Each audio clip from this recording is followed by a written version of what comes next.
Good morning, class. Once again, I'm Dr. Olani Oyekomi. I'm, I'm to take you through a course known as Education, Culture, and Society.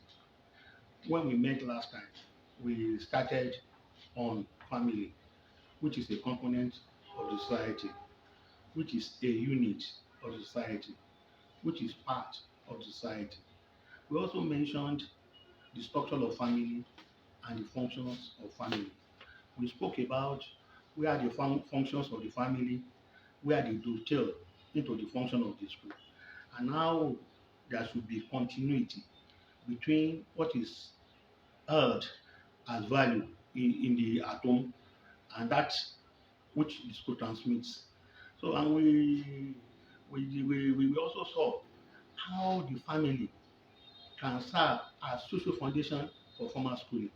How the family, the structure of the family, and where the family is located can influence children's behavior in the classroom. We also did something on how the family can also affect the academic or intellectual attainment of the child in the school.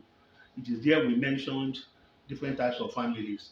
The one that is sophisticated, enlightened, skilled, professional, and the one that is unskilled, illiterate, and, and with very and very poor, with very low income.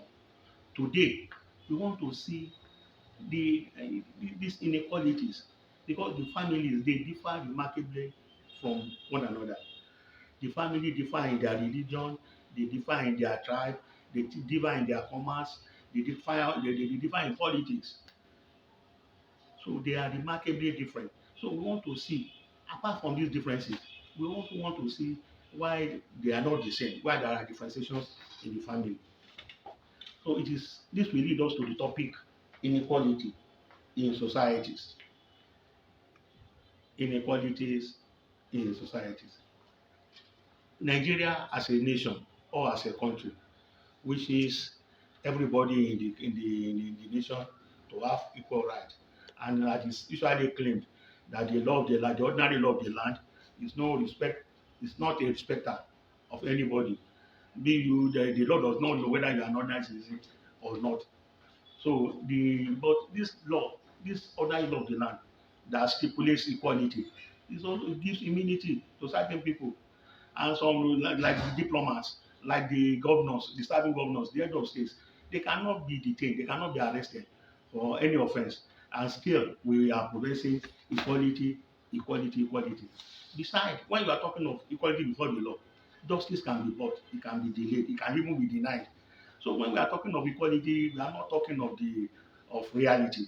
We are just saying it in the ideal sense when you say the Nigerian progress and the guidance, and also the according to Adage Jana, God or nature is not a democrat.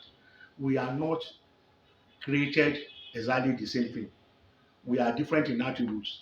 We are different in our structures. Some people are fat, some people are lean, some people are tall, some people are short, some people are brilliant, some people are very dull. Some people are tall. We have some people they are dwarfs. There are some places where rain will fall and they will be crying of flood. In some places there will be drought, there will be no rain at all in some places. So when you talk of inequality, it is what we human beings should learn to live with. We cannot do without inequality because God did not create us equally. Some we are more gifted, although we are the same in our manners, but in attributes we are different. So when we are talking of equality, equality does not does not does not forget that we human beings we are the same thing, but we are different remarkably in some aspects. But as man, because religion, we say we are all equal before God. Yes, it is true, and we will say that what is guy saying is that nobody is born as a slave. But even in the society, we have slave societies and we have case societies, we have SA society, we have feudal societies, whereby people. So societies either ancient or modern, either primitive or recent, there is inequalities, there is stratifications, there is hierarchy, there is seniority, there is superiority in every society, even in the communist societies. Some people they are not equal in their attributes. They are not equals. Some people are more gifted than than others. So when we now talk of family, we've been talking of families. Families are not the same. And this kind of family, the kind of families we have in society that reflect in the school, that reflect even in the classroom. So why do we have differentiations? Or how can we resolve these differentiations? So we have three main classifications. And do not forget, the school, the home fits the school. It is people from home that will go to school. And where these people come from, there are differentiations, there are inequalities, there are dissimilarities in the class. So as educators or as educationists, we must put that one at the back of our mind so that we can be effective in our functioning or in our operation.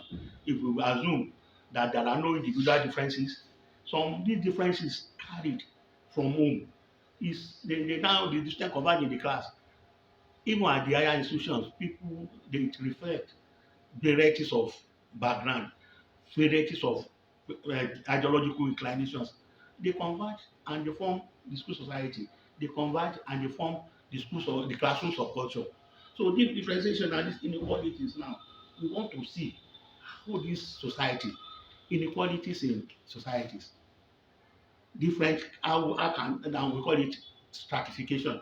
We can also call it classification, social stratification. The society is stratified into so many forms. In society, we have first class, we have second class, and we have also third class. It can another differentiation or another ranking could be lower class, upper class, and the middle class.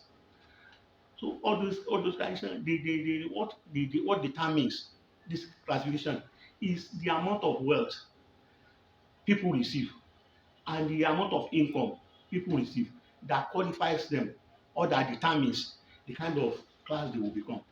Take for example, someone in the first class position, the amount of wealth, the amount of income he receives and determines is more than the person in the second class. The the the the first class, the power and the wealth and the charisma, that is for the upper class. And he has it in a commanding amount, in a very huge amount. They are the rich, they are the few privileged ones, the opportunists. They control the wealth of the nation, the wealth of the society. These are the first class people. And if you want to talk of upper class, these are the ones that they have ascribed achievement. Their parents are very rich and they inherited this money from them. They can even inherit social status, political status. We can see children of our leaders today, governors, talking, their children talking also authoritatively. The children of presidential aspirants contributing to national issues. This is because they are using the influence that is ascribed privilege inherited social status which they inherited. So those ones they are in the upper classes. In those days, some alhaji, if the main moment their wife became pregnant, they send money into they give that person that fed fetus or embryo. They give it name and they pay huge amount of money into the unborn baby's account. So when this child comes out, he's already born into wealth. He already has wealth conferred on him or her. He did not work, he did not need to work for it. He did not work, doesn't need to work for it. So this is conferred achievement. And that kind of people, they should be given little or no respect in the society because what happens to them negates the principle of dignity of labor. Speaking of labor is supposed to say that you work for you earn what you earn your living. So The upper class, they have power, they have wealth, and the middle class, they have some of the qualities of the first class. They have some of the qualities of the first class, but not in the commanding amount as we said of the first class people. The first class people, they swim in money, they live in big mansions, they send their children to private schools, they take them to school in big cars, and they live in castles. And this second class citizens down is moderate, is average, the average citizens of the nation. They are the skilled, semi-skilled, they are the professionals, and they are all these clerks, all these uh, university graduates. They belong to the middle class. But the one at the upper class, they are the few. They are the few opportunists, and they are the ones that are ruling the people, controlling them, and controlling their wealth. Then we have the lower class or the third class. This third class, this lower class people, they are the majority. They are the peasants, they are the commoners, and they are the masses.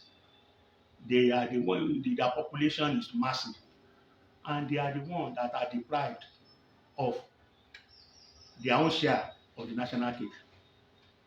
They are deprived of their own, they don't, they can even be deprived of their rights.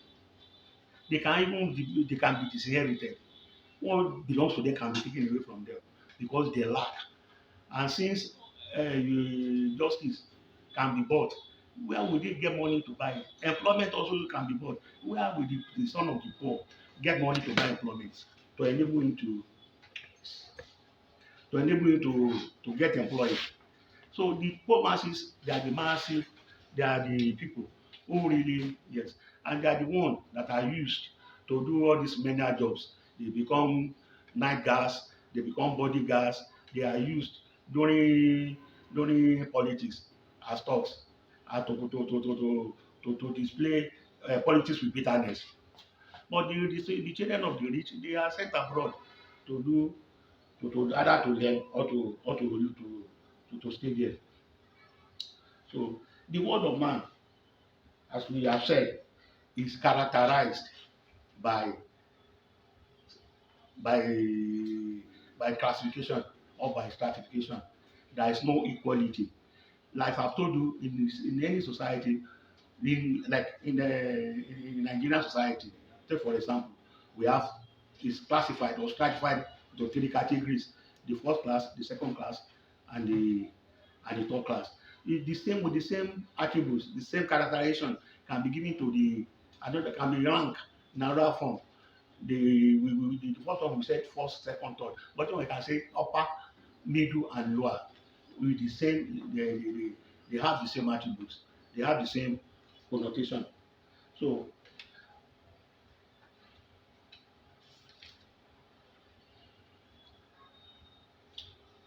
following this characterization, we can now see that beside this characterization, first class, second class, third class, upper or middle class or lower class, there are other ranking. There are other societies that display or demonstrate certain uh, and specific classifications. We can see some societies where that operate slave systems, caste systems, estate systems, and class systems. All these systems, they presupposes inequalities in society. Because if you go to a slave society presupposes that there are some people who are forcibly tied. So some powerful persons, and these powerful persons, they term those slaves as their property. And these slaves, they don't have any civic right, they don't have any right under the law. And according to United Nations anti-slavery movement, there are about 1 million slaves in the world today. About 1 million slaves. So when you talk of slaves, and we also have modern slavery, people who are enslaved by providing cheap labor on their father's land. That is the modern day slavery. So we have slave society, and these slave societies, uh, uh, we most of these slaves are found in North Africa, and the Arabian Peninsula, and some places along the coast of West Africa. So these days, if you did this when you were in secondary school, coastal slave trade, West African slave trade. These Europeans, they meet along the coast, and this trading took place there. So perhaps the coastal regions of West Africa, if you still go there today, you will see some slaves, maybe that they were unable to be exported to Europe, to the sugarcane plantation. Maybe you still find some of them inhabiting that place. So we have the slaves in the along the coast of West Africa and North Africa and Arabian Peninsula. If you go to those three places now, you will see elements of slavery there. And North Africa, if you read your church history very well, you will know how this Islamic conquest, the war of conquest, how it took place. So some people that were conquered during that period, they will become slaves. They will become slaves. So that is why maybe we have some remnant of slaves in North Africa. You can see Christian and Islam encounter in North Africa, how they how they were conquered. We also have the case system.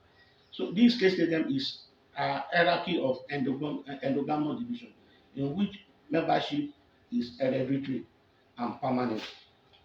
So when we talk of case system, we will see the Hindus, you will readily come to mind because we watch televisions, we see that this case system, they are classified so that some people you cannot cross. It is hereditary. You are born into it, and your life, those people you meet, those people you eat with, those people you talk with, those people you sleep with, those people they are determined by hereditary. So that is the case system. And it is a closed system. See, out of these four classifications that I mentioned, caste, slave, and estate, and the class system, the caste, estate, and the slave, they can be found in agricultural economies. That is where people work on farm, where you use brute human force to get wealth. But the class system, that is the fourth one, is found in the industrialized or technological inclined societies, whereby you use machines. They have developed their technology to the extent that the wealth is made from the use of technology and from the use of this machinery. So when you now go to the case system, can be found in places like South Africa. To be born black in South Africa, you don't have equal rights with the whites, the white minority. Even if you are doing the same job with them, the average amount for black or for non-white in South Africa before the eradication of apartheid was between $860 and $1,000. But white doing the same job we earn $6,000. See the disparity, see the differences between 860 and 6,000. Because the whites, they determine all the benefits, all the privileges of the non-whites. And in Japan also, the Bracomin, if you are born Bracomin, you are less privileged. You are a second class citizen. Not second class in the terms of commanding wealth, but you are relegated to the background. You are not to be you are not to you are not to you are only to be seen but not to be high. That's to be born a Murakami in Japan. This kind of characterization or this kind of system also happens even among in Nigeria. There is a set of people we call it Osu in the southeast. The Osu, they don't have the same social status with people who were not born as Osu in the eastern part. Some of us we read things all apart. We see some people they were to be avoided. Even in the biblical years, in the biblical era, there are some downtrodden, there are some socially outcasts that you cannot even meet on the road. If you meet them, you have to go for purification. So those are the stratifications, those are the differentiations that occurs in society. Because we are now dealing with society. We humans life is state in society. Families exist in society, but societies are not equal. And we are put in any education, like Nigerian education system, Nigeria progresses to have just an egalitarian society. Egalitarianism is a concept that is cherished, that is admired, that is prized, that is esteemed by society, and it is therefore set as an ideal. And it is not that the ideal is obtainable, but it is a standard to measure the level of uh, of success towards attaining the ideal of the society. So as we have mentioned, so in Japan we have the Burakumin who are not this thing, and Oshu in this thing. So the black, they are black, they are not up to 4 billion, and they rule 15 million non-blacks. The South the Africans, they were not the only non-blacks in South Africa. There were other non-blacks, and those non-blacks they were also discriminated against. They cannot enter into the same place with their white counterparts. So there is marginalization, there is discrimination against them. So that is the structure of society, and there is no society that is completely equal, and that is why Alade Jana was uh, blaming Plato. He said Plato injected equality into an acutely unequal society. Because society like Nigeria now, Nigeria has so many, Nigeria is an heterogeneous society. And we claim that we want to forge unity and mix that diversity. We want us to be united. So with, this differentiation, this inequality, we can still strive towards equality. How can we strive towards equality? Towards equitable distribution of national income. If the national income, if there can be fair distribution, then people from the rabbles they will come to the limelight. They will also see the light of the day because of redistribution of national income or national cake, so to say. So because what Plato used in his Republic, Plato used intellectual ability to stratify, to allocate positions to the people in his republic. He uses intellectual ability to rank like the super the generals. He gave them academy, the philosopher kings, the middle, the average. He gave them the military, and those people at the lowest end. They were to be apprentices, they were to be all these organizers, all those things. This intellectual ability used by Plato is universal. Everybody possesses the intellect, but only at varying level. Like Nigeria now, you want to use, we want to bridge the gap between the rich and the poor. We want to bridge the gap between ethnic groups. And that is why in our education system, we say these are the disadvantaged areas and these are the advantage areas. So if somebody from advantage area scores 70% and someone from disadvantaged area scored 45%, the person who scored 70% in their advantage may not be admitted into the university because of tribal consideration, because of religious consideration. Whereas the only consideration in academics should be intellectual ability. So in the Nigerian case now, we are still going to Nigeria.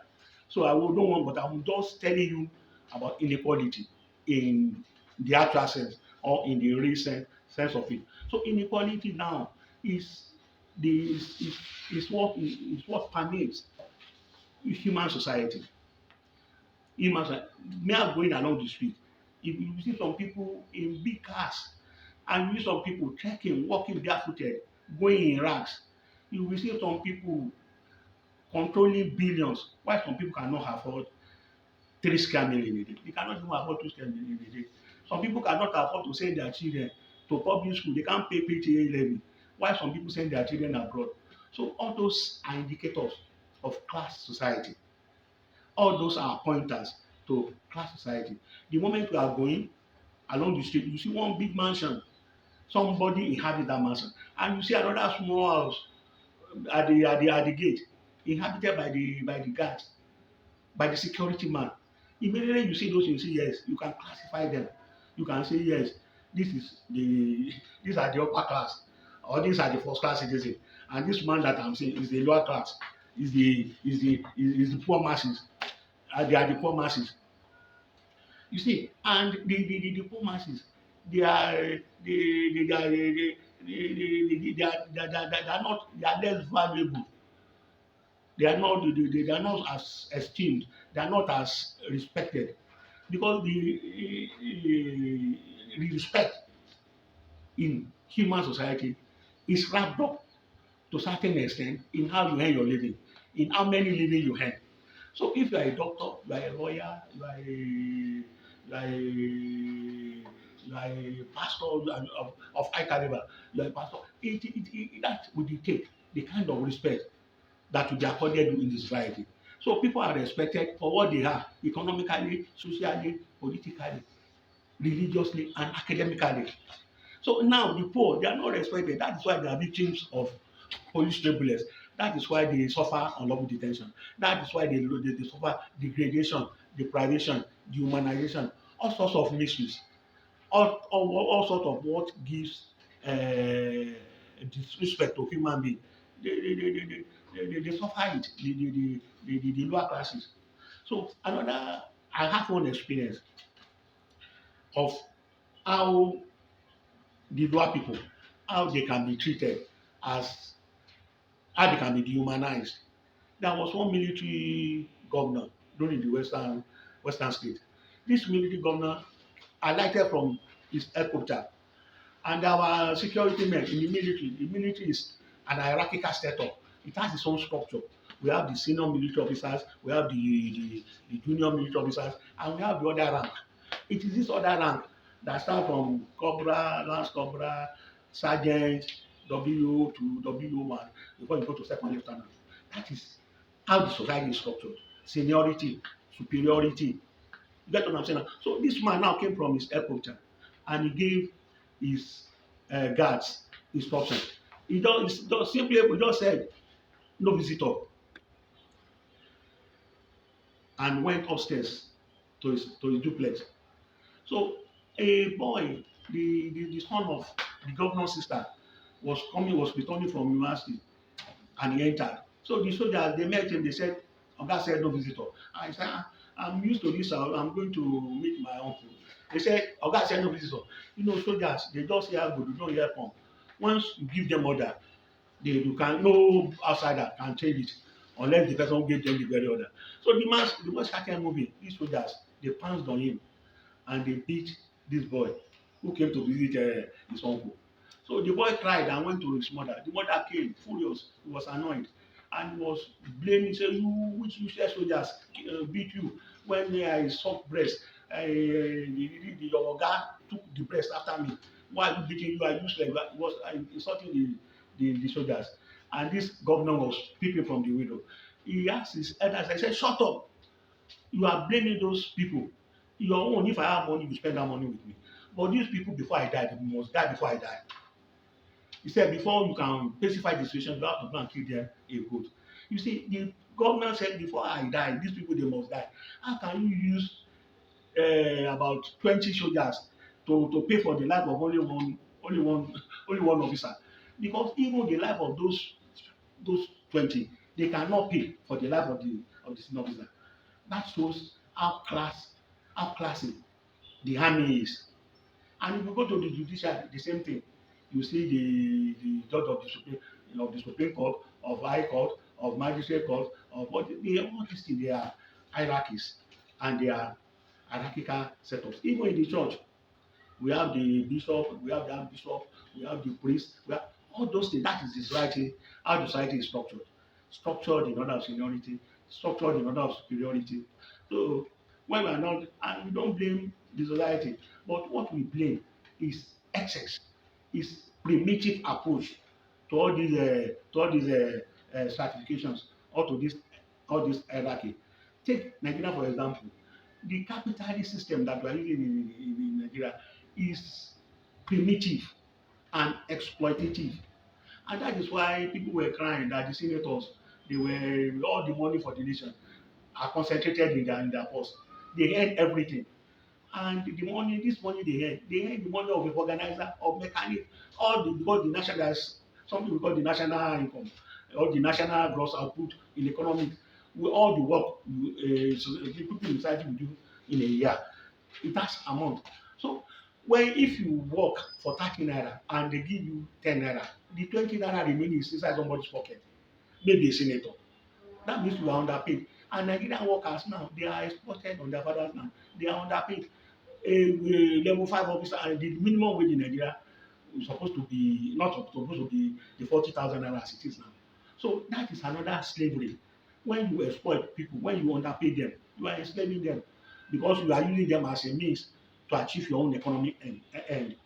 And that is what happened in South Africa, where apartheid was condemned worldwide because people said it is a sin against humanity to use human being as a means to achieve an end.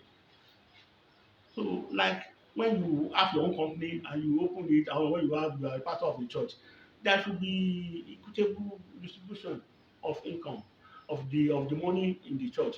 When you earn, your maker also should earn enough living wages, the wages that will make his wife and his children to feel to have a sense of belonging, to feel loved in the society. So this social stratification is massive. So we have seen the case system now, and the and how it affects the society. And this case system, the Indian case system, the estate system. I have told you the three: the estate, the case, and the slave system. They are closed, and they are predominant in agrarian economies, where human beings use and they use their energy to make money, to make wealth. But the class system, which is the last one, and which I think Nigeria belongs to, because we use considerable amount of technology to generate national income, to boost our economy. But in this agrarian economy, like the state system, the slave system, and the estate system, they are agrarian economies, and they are close. They cannot move from the lower leader to the upper leader, and they are forbidden by the law to move. Social mobility is not easy, it's not simple. But in the estate system, it's not as close as the remaining two. In the estate system, you can move, but that is in principle, not in reality. You cannot move, especially where distance are involved. So when we now go straight to the class systems. I've given you these four classifications. We have the we have the caste, we have the slave, and we have the estate system. So the slave, the caste, and the estate system. So the fourth one is the class system, which can be found in industrialized economies, in industrialized societies. This class system, it is open. People can move from one level to the other. There is social mobility granted by the law. So, so in a class society, the position one holds is determined by the amount of wealth he has, by the amount of wealth he has. I was giving you the example of this military man who commands because he has money, he has power, and he has the charisma. So all these people, they are worshiping, they are serving him. And he's not the only one. If you go to army setups, see their GOCs, how they move with soldiers. Only one person, about 200 soldiers can be following him back. They believe that his life is worth more than the life of 200 soldiers. But if before he can die, all soldiers must have been dead. So we now in Nigeria also, as we have been saying, there is inequality in Nigeria. If not so, it wouldn't have been specified in the national policy on education that Nigeria wishes to be a just and and, and egalitarian society. Egalitarian society where everybody will enjoy equal benefits, equal privileges, equal rights. That is egalitarian society, and where everybody will be treated equal, even before the law.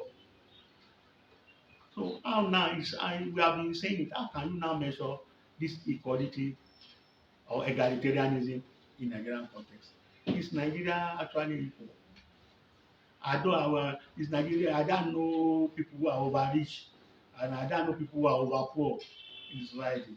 Some people even claim that Nigeria is stratified into two social classes: the over rich and the over poor. That the over rich are those people who parade themselves at the corridor of power. Maybe all the senators, they just go and collect money. They just go and collect. Why those people who sweat to get this national wealth? Those people who stay inside the sun, they are deprived. They suffer destitution. They live in slums. They live in dilapidated buildings. They live in huts. And those people who just go under air condition are stocking their money, siphoning their money abroad into their account abroad. And this money abroad will only be yielding interest. And the bona fide owners will be left in Nigeria here to suffer unemployment because this money they siphon abroad supposed to be injected into the economic stream to generate employment, but instead they use it to build mansion abroad. They get gas, they get gardeners, employ them abroad, and just wasting the money there. Why the owners? Some people even said if you give a beggar money, you are not doing him any good. You are giving part of the money that is part of his money that is inside your pocket because the national all these natural resources God gave it to all Nigerians, not to a fractional part of the people. But it is this money that you now put in your pocket and you think you are performing an act of charity by giving a beggar money. No, it is his money that you are returning to him. You are not doing him any favor. So what I want us to take from this topic is that human society, either ancient or modern, either primitive or recent, is stratified, is ranked, is structured hierarchically. People who have money, they have privileges, they have opportunities, they have wealth, they are the one grouped in the upper class. And some sociologists, they group the upper class, those people with ascribed or ascribed or inherited status, economic status, political status. They did not work for it. They just have them conferred, they just have it conferred on them. So those ones also they are in their own class, their own position, their own privileged position. So the family we have been treating, the PTA we have been treating, all are members of the society, but they are not equal. Because our mentioning them, you feel when you say PTA, parent generation, all PTA, they have money at the same degree, they have influence at the same degree, they have education at the same degree, their religion is different, is the same, their mindset, their background, no, they are not equal. They are not equal.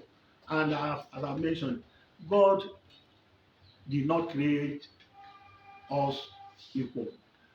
Alade Jana will say, God is not a Democrat. That is, God is not an egalitarian. So egalitarianism is what human being should live with. Inequality is what we do, but it can be managed. We should manage it. We should do it in such a way that everybody will be happy. And that is what Plato did. Plato wanted or envisaged an integrated man in an integrated universe. He wanted people where people will live harmoniously and they will live happily. But the situation we have in our unequal societies is that some people are happy while some people are sad. While some people take 6 million in a month, some people take 6,000 naira in a month, and they go to the same market. Thank you.